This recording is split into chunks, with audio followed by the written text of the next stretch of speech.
all loaded, ready to go. We'll see how this feels. I've never fired this, so it's a learning experience.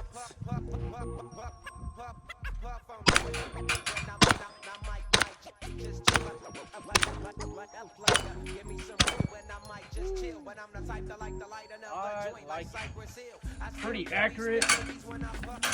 The sights were right on. So all I'm doing is pretty much when I put the sights right on point, it's pretty much dead center on it. So as soon as I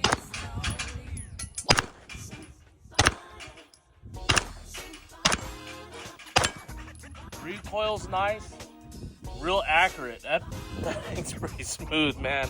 I like it, man. Trigger's good.